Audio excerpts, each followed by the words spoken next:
Good morning, Bacha Party. So let's start our digraph class part 2. But digraph के साथ साथ आज हम blend words भी करेंगे, क्योंकि अभी जब हम आपको व्यंजन के साथ कैसे हिंदी को blend करके हम इंग्लिश के साथ blend कर रहे हैं ना, इंटीग्रेट कर रहे हैं, तो आज हम उसके साथ में blend words भी सीखेंगे. तो आज हमारे दो टॉपिक्स होंगे. Number 1 digraph, number 2 will be blend words. So let's start. तो आज हम करेंगे डायग्राफ्स. तो डायग्राफ्स क्या होते हैं? 2 लेटर्स को मिला के जब एक नया साउंड बनता है उसको हम बोलते हैं डायग्राफ्स. तो आज हम स्टार्ट करते हैं. डायग्राफ्स कितना आसान है विद हिंदी व्यंजन. तो जैसा कि हमें पता है कि क का साउंड जिसको हम क ऐसे करके बोलते हैं क, तो वो किससे बनता है? सी से और के से. बट जब हम डायग्राफ्स की बात करते हैं ख, तो जो भी, अब मैं आपको एक और चीज़ बताती हूँ, जितने भी आपके इंग्लिश वर्ड्स होते हैं ना उसमें हम सी वर्ड यूज़ करते हैं, बट इंग्लिश में हम के वर्ड भी यूज़ करते हैं, जैसे कि आपने बोला केटल एंड ऑल. बट जब हिंदी नेम्स होते हैं कमल, कमला, है ना, ऐसे कुछ नेम्स होते हैं इंडियन नेम्स, तो हम हमेशा के का ही यूज़ करते हैं. तो आज हम इसमें क्या करेंगे, के बोलेंगे. तो अब जब डायग्राफ ख की बात आएगी तो सिंपल सी बात है, मैंने आपको बोला के, तो डायग्राफ ख कैसे बनेगा? के और एच मिलके बनता है ख. ग सबको पता है, जी, ग ग्रेप्स. अब घ, देखिए आपने सिर्फ इस चीज पे ध्यान देना है कि फर्स्ट लेटर क्या था, क के बाद ख था तो के एच आएगा. जी है तो ग था और जी एच से क्या बन जाएगा? कौन सा डायग्राफ बनेगा? घ. कितना इजी है, 1 मिनट में बच्चा सीखेगा. नेक्स्ट, अब मैंने बात की थी ये क का साउंड, मैंने ख के लिए मैंने आपको के एच बोला. तो अब हम सोचते हैं सी का क्या करेंगे. तो सी कहाँ पे यूज होगा, कौन से डायग्राफ में यूज होगा? सी एच च. सी एच इज च, ये आप बच्चों को बताएंगे. एंड छ कैसे होता है? सी एच एच, छ. ज जे ज सबको पता है. अब झ कैसे बनेगा? जे एच. बहुत आसान है, बहुत आसान है, ये सब आपको इनको करवाना बहुत ही इजी है. अब नेक्स्ट है जैसे हम लोगों का ट, तो सबको पता है टी, ट टाइगर. अब यहां पे टी है तो ठ भी इसी से बनेगा, टी एच. आपने बताना है बेबीज को, बेबीज के नेक्स्ट लेटर जो है उसमें हम एच लगाएंगे तो वो ठ बन जाएगा. टी, टी में एच लगाया तो क्या बन गया? ठ. नेक्स्ट ड, डी ड डॉग, तो हमने डी लिखा, तो ढ कैसे बनेगा? ढ D H. It is so easy, so easy. Next is त. अब नॉर्मली हम लोगों का त जो है वो हिंदी नेम्स होते हैं, जैसे तरुण, तनीषा, है ना. तो ये नॉर्मली हम लोगों का इंग्लिश में त वर्ड नहीं होता, ट होता है बेसिकली. बहुत रेयर होगा, अगर कभी होगा भी तो वैसे नहीं होता. तो इसके लिए भी हम टी ही लगाते हैं. सो इसका नेक्स्ट क्या है? त के बाद क्या आता है? थ. तो हमारा डायग्राफ बन गया टी एच थ. अब नेक्स्ट है हमारा द.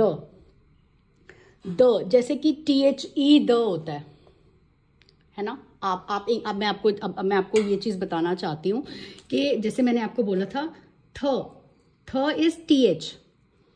अब हिंदी में ये द नहीं होता, इंग्लिश में द नहीं होता, द होता है. तो उसके लिए वो यूज हम क्या करते हैं, ये देखिए आप प्लीज. इंग्लिश में जब भी द का साउंड आएगा तो हम टी एच ई बोलेंगे द के लिए. दैट आएगा तो चलिए, आज बहुत अच्छा है कि आज मुझे ये भी आपको सिखाने का मौका मिला. सो द में एट लग गया, दैट. तो मतलब जितने ए, ई, आई, ओ, यू, ये जब आएंगे तभी इंग्लिश में द का प्रोनाउंस करेंगे वो. जैसे कि the, that, this, T H I S, this. Those, T H O S E, those. अब जैसे दो हम बोलते हैं ना, THOUGH,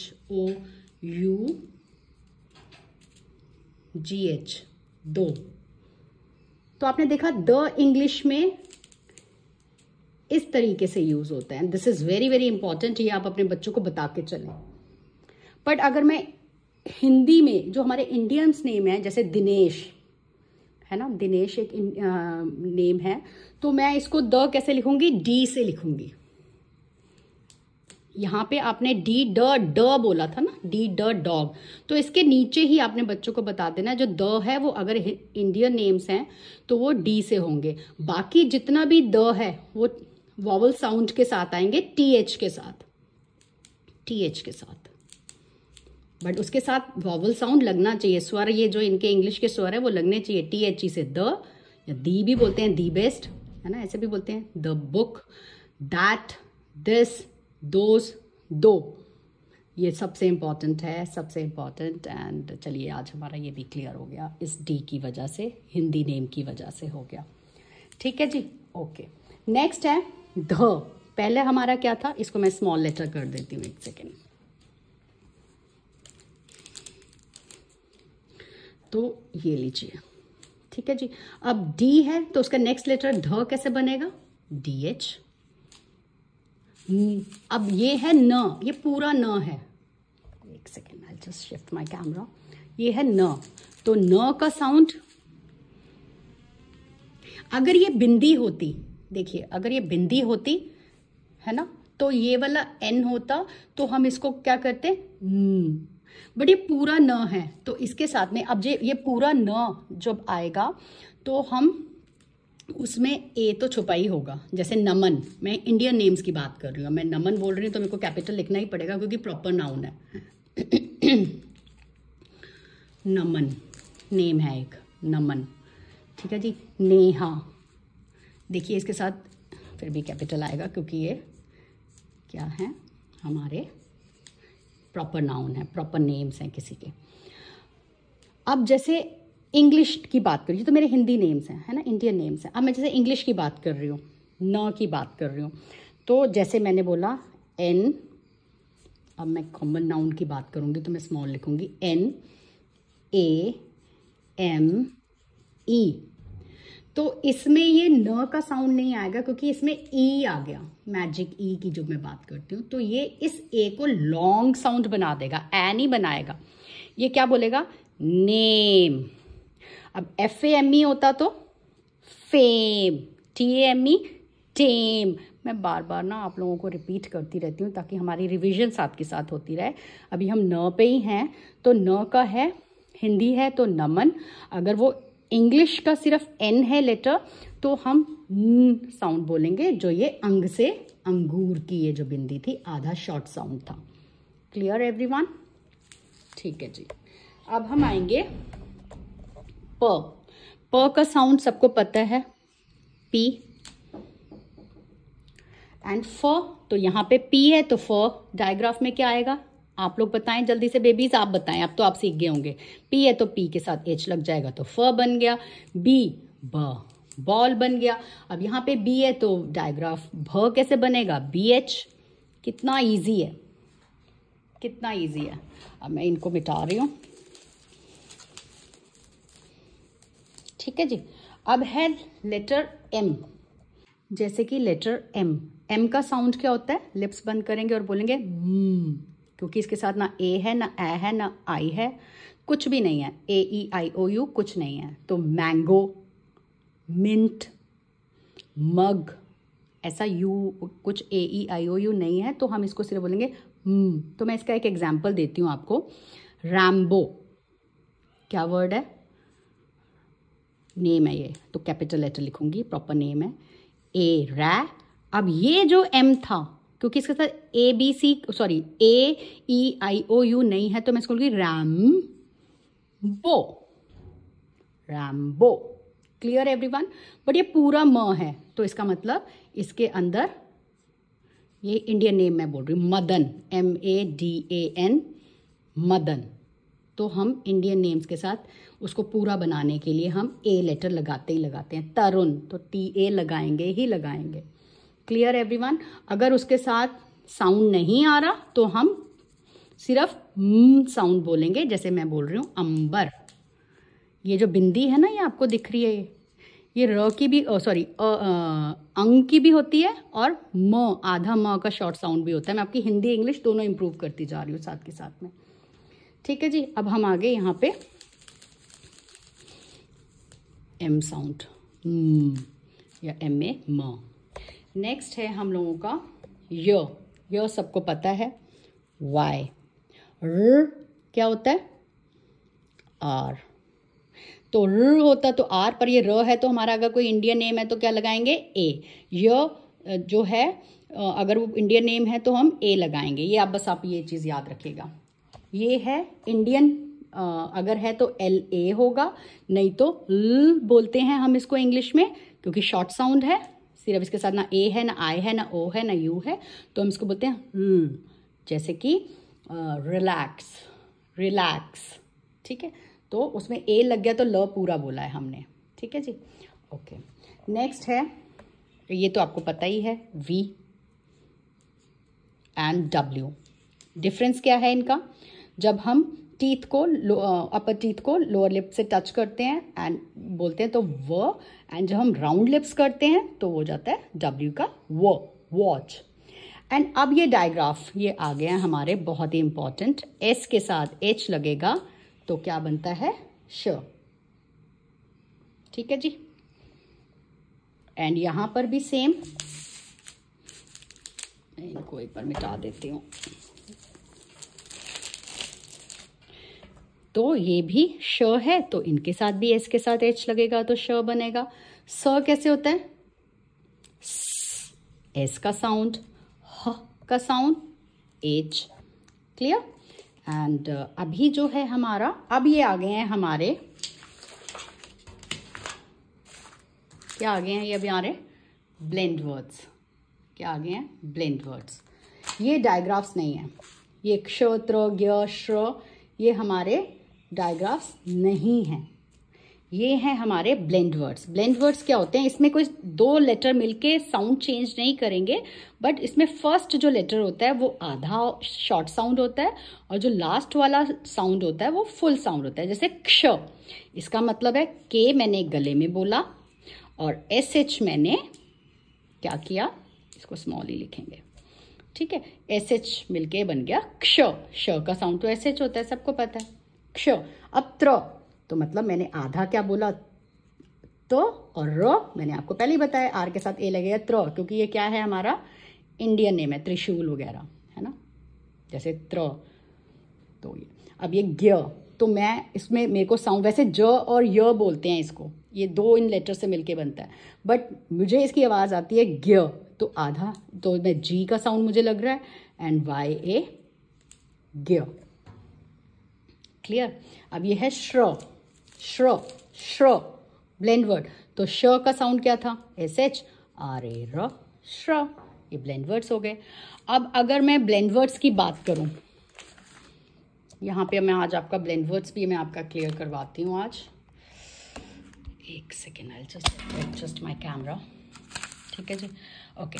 जैसे कि हमने बोला क्लैप, क्ल, क्ल, क्लैप, क्ल, सी और एल मिलके क्या बने? क्ल। ब्लेंड हो गए, दोनों मिले क्ल। अब मैंने इसको बोला कि ये फुल साउंड होता है, क्यों? क्योंकि मैंने इसके साथ क्या बोल रही हूँ? ऐप, तो क्या बन गया? क्लैप। मैंने बताया ए ई आई ओ यू जब भी लगेगा तो फुल साउंड हमारा मतलब लॉन्ग साउंड ही बन जाता है, क्लैप। अगर मैं इसको क्लिप बोलती, क्ल, क्ल, सी और एल मिलके क्ल बन गए, आई पी लगा दिया, क्लिप बन गया। ये होंगे ब्लेंड वर्ड्स, मतलब दो लेटर्स को, दो हम कॉन्सोनेंट्स को जब हम मिला देते हैं और उससे एक शॉर्ट साउंड होता है आगे वाला, और जो लास्ट वाला होता है वो क्या होता है? लॉन्ग साउंड होता है। Why it is long sound? Because of these A E I O U. Clear everyone? अब जैसे मैं बोल रही हूँ ब्लैक, ब्ल, बी एल ब्ल, ए सी के एक्, ब्लैक, ये ब्लेंड वर्ड हो गया। क्लियर? अब जैसे मैंने बोला फ्रॉक, फ्र, तो फ्र के लिए क्या करूंगी मैं? फ्र, एफ आर ओ सी के, फ्रॉक। तो ये देखा आपने, F और R मिलके फ्र बने, OC के ऑक बन गया। तो ऐसे ही हम कैसे हिंदी के व्यंजनों से भी हम कैसे ये ब्लेंड वर्ड्स, कैसे हम ये डायग्राफ्स इतनी इजीली सीख सकते हैं, और हिंदी को हम तवज्जो ही नहीं देते हैं। हम कहते हैं, हम रटवाते रहते हैं, बेटू KH ख एंड क्या नाम है CH च। हम क्यों नहीं इनको क ख ग करवाते ही हम उनके ये सारे के सारे कॉन्सेप्ट्स क्लियर करवा दें। करवा सकते हैं कि नहीं करवा सकते हैं, बहुत आसानी से करवा सकते हैं, बट नहीं, हमने उनको अलग अलग बना दिया है, जबकि ये अलग नहीं, एक ही है। साउंड्स तो सेम ही होते हैं ना, कुछ थोड़े थोड़े डिफरेंस होंगे बट साउंड तो सेम ही होते हैं। ठीक है जी, आई होप मैं ये भी ओके पेरेंट्स, आई होप मैं आपको ये वाले कॉन्सेप्ट्स करवाने में थोड़ी सफल रही होंगी, ब्लेंड वर्ड्स एंड डायग्राफ्स। मुझे लगता है कि हम हिंदी और इंग्लिश को अगर मिला के इंटीग्रेशन ऑफ सब्जेक्ट्स, जैसे आज न्यू एजुकेशन पॉलिसी कहती है कि इंटीग्रेशन ऑफ आर्ट होना चाहिए, साइंस होना चाहिए, कल्चर होना चाहिए एंड मॉरल वैल्यूज़ होना चाहिए, स्पोर्ट्स होना चाहिए, तो मैं तो यही कहती हूँ कि integration of Hindi and English भी होना चाहिए। क्योंकि जब हम हिंदी एंड इंग्लिश को इंटीग्रेट करके करेंगे तो हम बच्चों को बहुत अच्छे से करवा पाएंगे। रह तो हम इंडिया में ही रहे हैं, नॉर्मल स्पोकन लैंग्वेज हम लोगों की हिंदी ही है। ठीक है जी, तो अगर हम इस तरीके से जब हम व्यंजन को इंट्रोड्यूस कर रहे हैं तो हम उसके साथ साथ बच्चों को अगर डायग्राफ्स भी बनाना सिखा देंगे, है ना। क्या था, सी तो सीख ही चुके हैं ना, सीख कैट, तो या हम केक काइट, ये सब हम सीख चुके हैं। तो KH लगा दो ख बन गया, GH लगा दो घ बन गया, है ना, एंड DH लगा दो ढ बन गया। तो ऐसे करके हम बहुत कुछ ऐसे सिखा सकते हैं। एंड दैट ये सबसे कन्फ्यूजन वाला कॉन्सेप्ट था। कन्फ्यूजन बहुत बच्चों को होती है, इसमें कन्फ्यूजिंग कॉन्सेप्ट था जिसको कहते हैं कि द कोई आवाज़ तो आ नहीं रही है द वाली, और TH लगा रहे हैं हम, है ना, और हम उसको बोल देते हैं THE, बट आपने उनको बताना है बेटू TH के साथ में जब E लगेगा, I लगेगा, O लगेगा, U लगेगा, तब वो कैसे कैसे वो द के ही बनते जाएंगे with the phonic sound of I। जैसे THE द बना, या दी बोलते हैं कई, एंड दिस THIS दिस बना, THAT दैट बना, एट, है ना, दोज दो। तो ये सब चीज़ें जो हैं हम लोग अपने बच्चों को, ये साइट वर्ड्स हम बोलते हैं, हम कहते हैं नॉर्मली हम लोग, मैंने तो यही सुना है साइट वर्ड्स है, बस आप इनको रटवा दो। क्यों रटवा दें, इसके पीछे भी लॉजिक्स हैं। हम लॉजिक के साथ अगर करवाएंगे तो वो इम्पॉर्टेंट है, रटवानी नहीं है। साइट वर्ड्स भी रटवाने नहीं है हमने, कि ये बहुत फ्रीक्वेंटली यूज होते हैं साइट वर्ड्स, तो बच्चों को स्पेलिंग लर्न करने की जरूरत नहीं है, वो देखेगा और बोलेगा, ठीक है जी बोलेगा, बट लॉजिक दे के बोलेंगे तो वो अच्छे से उस चीज़ को ग्रास्प कर पाएगा, मेरा ये मानना है। तो साइट वर्ड्स भी कराएंगे बट विद लॉजिक, हर चीज़ के पीछे लॉजिक होना चाहिए। उसके साथ साथ हमारे पास 8-10 ऐसे वर्ड्स हमारी होने चाहिए कि हम उस चीज़ को जस्टिफाई कर पाएँ अपने बच्चों को। ठीक है जी, तो बस इसके साथ मैं अपना वीडियो एंड करती हूँ। आई होप मैं आप लोगों को समझा पाई हूँ। तो अभी सुनिधि, मैं आपका टेबल्स वाला आज सेंड करूँगी मैं आज आपका, ठीक है। सुनिधि का भी एक मैसेज आया था, मैम मेरा भी आप टेबल्स आपने नहीं करवाए हैं, तो कितने दिन हो गए हैं, तो आज मैं पक्का टेबल्स का भी आपको एक वीडियो सेंड करूँगी। Thank you ji, have a nice day.